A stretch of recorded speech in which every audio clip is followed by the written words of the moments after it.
యువతపై మోడీ సర్కార్ దారుణంగా వ్యవహరించిందని అన్నారు కాంగ్రెస్ అగ్రనేత రాహుల్ గాంధీ. నిన్న జరిగిన దానికి ప్రధాని మోడీ కనీసం క్షమాపణ కూడా చెప్పలేదన్నారు. విద్యా పరీక్షా విధానం చెదపురుగుల వల్ల కుళ్లిపోయిందని, ఈ వ్యవస్థకు వ్యతిరేకంగా యువత నిరసన తెలుపుతోందన్నారు. ఈ విషయంలో ప్రధాని ఎందుకు మౌనంగా ఉన్నారని ప్రశ్నించారు రాహుల్ గాంధీ.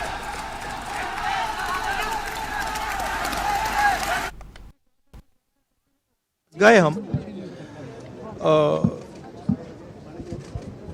एंड हमने कहा कि देखिए हम स्टूडेंट इशू पे डिस्कस करना चाहते हैं और स्पीकर ने हमें कहा कि डिस्कशन के लिए उन्हें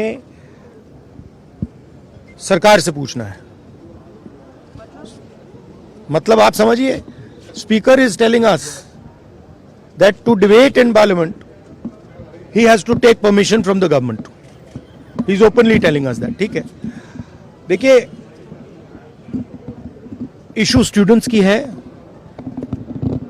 यूथ के फ्यूचर की है, और ये जो किया जा रहा है, लोगों को मारा जा रहा है, पीटा जा रहा है, this is completely un Indian.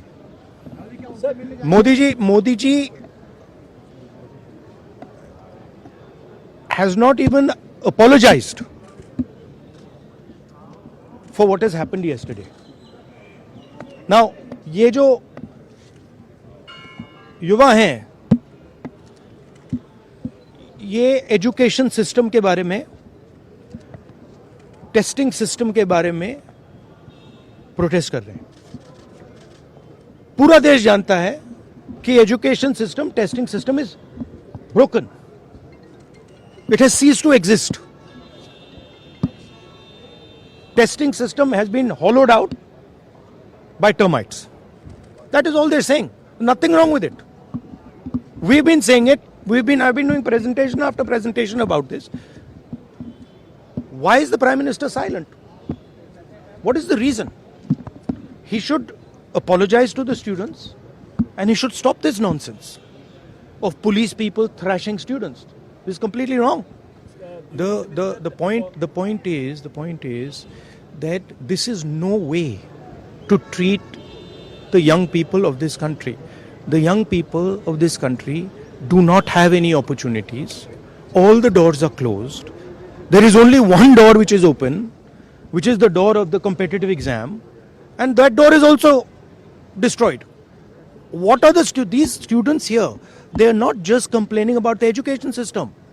They are complaining about their future. They are saying that in this country today, because of Mr. Adani and Ambani, because of the RSS complete takeover of the education system, because of the pracharaks becoming vice chancellors of universities, we have no future. That's what they're saying. This is not just about education. This is about the future of young people. They watch, they look at Mr. Ambani's wedding and they watch 1,000 crores being spent over there, and they have no money to open a business if they want. They have no future. That is what this is about. This is much bigger than simply education. This is the students of this country saying, in India, we have no future. We want a future. This is legitimate. There's nothing wrong with this. And instead of saying that, okay, we are going to work to improve the education system, we are going to work to fix the testing system, Prime Minister, I don't know what he's doing. So that's the story. So are you going to meet the injured students? Of course I'm going to meet the injured students.